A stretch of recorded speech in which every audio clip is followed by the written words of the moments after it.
Welcome back, guys. So today we will be talking about time complexity. Okay, this is something that most of us fear. Whenever we see this in the exam, we think, why the hell is it there? Right? Because if it wasn't there, there were no constraints. We could have used n number of loops. Okay. Now, because of this time complexity, we get an error known as TLE. Okay. It doesn't matter from which stream you are, from which course you are, but if you have coded, if you have ever coded, then you have already faced an error known as time limit exceeded. Okay. So today I'll tell you how you can actually take advantage of this time complexity and how you can use it for your own benefit. And to be honest, once you get you get the hang of it, this actually makes your question really easy. I'll tell you how. With the help of this time complexity, with the help of these constraints, you can actually solve any question, provided you know the algos. But still, with the help of these, you can actually solve any question. Questions become approachable when you know the time complexity. I'll tell you exactly how. Suppose I give you a question. I give you a question one, okay, and I say that X person, you can solve this question in a single loop. You can solve this question in one iteration, okay. Even though at first you might have read the question and you are thinking how complex this problem is, but once you know that I can solve this using only one loop, the question becomes approachable. The question becomes solvable, right? Now you know that okay, I can use this, I can use that. Instead of complicating the question yourself, instead of thinking that okay, I'll use two loops for this, then one loop for this. Now you know that okay, if I only use this one loop, I might be able to solve this. Okay, even now you don't know the solution, but now you know that this question is solvable by me because we only need one loop, right? Suppose I give you another question, question number two, okay, and I say that suppose Y person, you can solve this question with a one-liner solution, okay, and you say think that okay, if this is one liner, I might need to only get XOR or log or something like that, okay. I hope you have if you have given code Vita, then there was a question on a Ferrari coin, right? It was a one-liner solution. But if you had known that, if you had seen the constraints, you would have known that this is okay, this is only one-liner solution. But if you didn't know the advantage, if you didn't know how to take advantage of these time constraints, then you will definitely try the longer approach. Okay. Now suppose I give you a question three, and I say that if you are solving this question, then your complexity might go into a factorial time, okay. And as soon as I say that, you might think the first thing that comes to your mind is I might have to solve permutation or combination, because n factorial only goes for those questions, right? Mostly for those questions, right? Simple, as simple as that. So as soon as you know that how many loops you require, how many lines you require for solving a question, the question becomes easier, even though you might not know the solution. But now you know that yes, I can solve this, and you actually start thinking in the correct way. Now you have a direction. Now you know that okay, I won't divert my mind, I won't complicate the question, I'll just simply start with this approach, okay. So that is the benefit of time complexity. It is there to help you. It is there to tell you that you can solve this question in one loop. Don't try to complicate it. Don't try to use four loops. That is the purpose of time complexity, okay. So now let's start. Now I'll tell you, what constraints tell you how many loops you should use, because that is the most easy way for us to know how many loops we should use, okay. Let me start. Suppose we are using I'm using a variable n, okay. So by the way, I generally say that a computer can perform 10 to the power of 6 instructions per second, but I checked it up online and some say 10 to the power 7. And nowadays, even we have great platforms like CodeChef, CodeForces, HackerRank. So I think they are able to perform 10 to the power of 8 instructions per second. Okay. So for just as a base case, I'll say that a computer can perform, our competitive computer can perform 10 to the power of 8 instructions per second. Okay. Sorry. Now let's start. Suppose now starts our constraints, okay. Now look at the constraints, not constants, sorry. So now starts the constraints. Suppose I say that the constraints of n are greater than 10 to the power of 8. It means that the constraints might be 10 to the power of 8, 10 to the power of 100. Then you know that this question can't be solved in loop. If you use loop, then you will definitely get a TLE, okay. So in what time complexity can you solve this question? The answer is very simple. You should use a log n approach, or you can even use an order one approach. If anytime I tell you that the constraints are 10 to the power 36, the first thing that must come to your mind is I think I might be solve I might solve this question in a binary search, because you know the complexity of binary search is log n. Or I might even solve this question in order one. You can just simply take XOR, or you can just take simply log, and that will give you the correct answer. So if the constraints are ever higher than 10 to the power of 8, just know you are not supposed to use any loop. You are just supposed to find an order one approach, or you can just, if it's a searching question, then you have to use an order login approach. Okay, if it is searching approach and the constraints are that high, then you must know that you have to use a binary, a ternary, or a jump search, not a linear search. Okay, so if the constraints are equal to 10 to the power of 8, then what is the complexity? Order n. You have to solve this in one loop, right? Even now, I'm not telling you the solution of the question. I'm just telling you that even if you don't know, even if exactly right now don't know what is the what is the solution of the question, but now you know that I can solve this question if I do this, and you know that you don't have to go into the wrong directions, right? If let's say that n is less than equal to 10 to the power of 6, if I say this, then what is the approach that you should be using? Answer is very simple. You should, by the way, right now I don't think that you can use an order n approach. So right now you should use an order log n approach, right? Order, not log n actually, order n log n. And as soon as you heard the term of n log n, the first thing that comes to your mind is sorting. I think I might have to sort this question.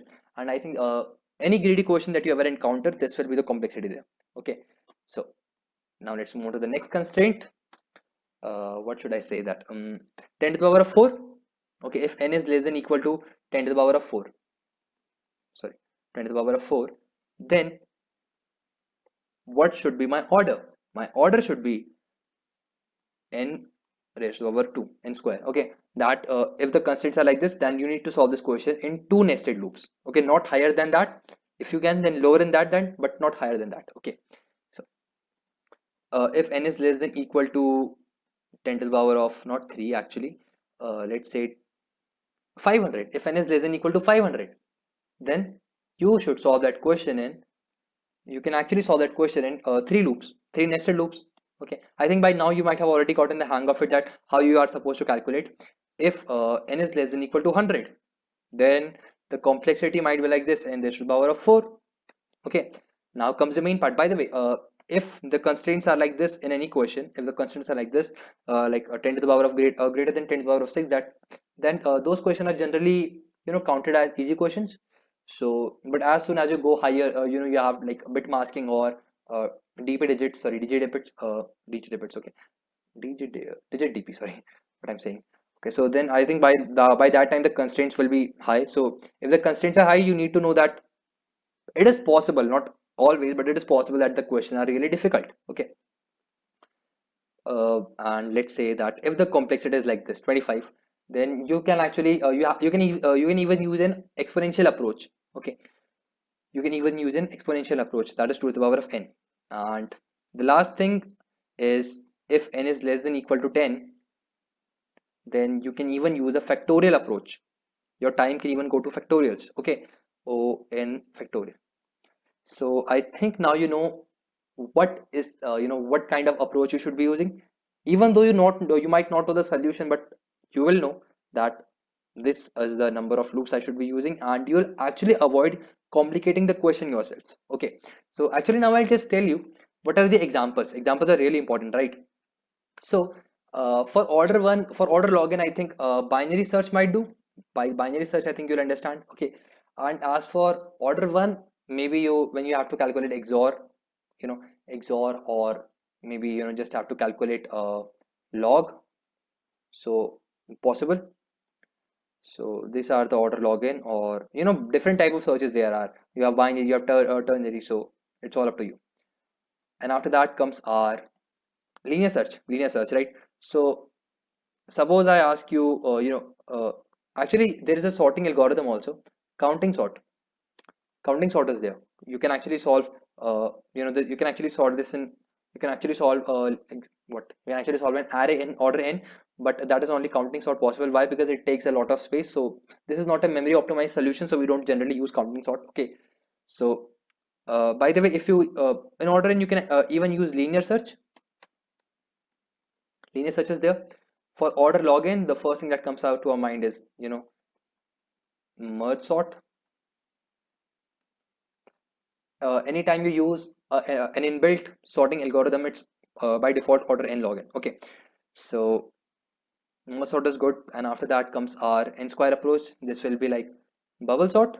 Bubble sort is order n, and we have selection sort also, right? I think insertion sort also take that much time, but these two will do. So now comes our or n cube, your n cube questions, right? So order n cube for this, I think. What are the possible questions of order n cube?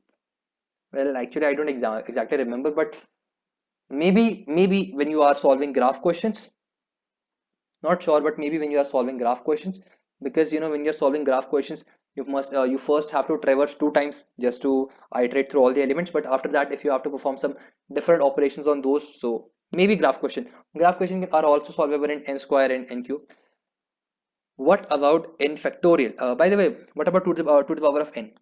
Okay, so 2 to the power of n, or even 3 to the power of n. So I think you might have solved the question known as Tower of Hanoi, right? You might have also solved a question known as Tower of Hanoi, that it has a complexity of 2 to the power of n. It even have a iterative approach, but that is really difficult. So if you ever encounter a question such as Tower of Hanoi, I'll just say that use a recursive approach. Okay, so we have Tower of Hanoi, and we also have we can even use recursive approach. Basically, recursive approach use this exponential time complexity depending on the different cases that we have.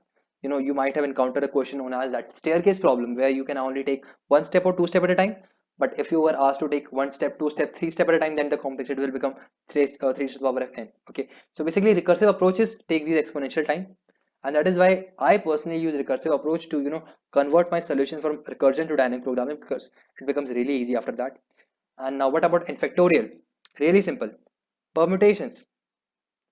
If you're asked to calculate all the permutations of a string, then n factorial is your answer. So I think by now you might know that which approach you should be using for which kind of question. Okay, why I am saying that time limit complexity, knowing this is really important, is because once you know this, you'll know in how many loops I can solve my question. Even though by now you might not know the solution, but now you know that the question is approachable. The question actually start seems solvable, because now you know that uh, if it's an n log n, then the first thing that comes to mind is, what if I sort this and then I try this? So yes, now the question is solvable, right? So that is what I meant by knowing the enemy, that you should know what each constraints mean. These are not there to restrict you to not these are there to make you a good coder. These are there to tell you that don't think too much. If the complexity is that much high, then you are supposed to use a login or a order one approach. Okay, so I think by now you must be you must actually be comfortable with this time complexity, and you might easily be able to solve these questions. Okay, so thank you.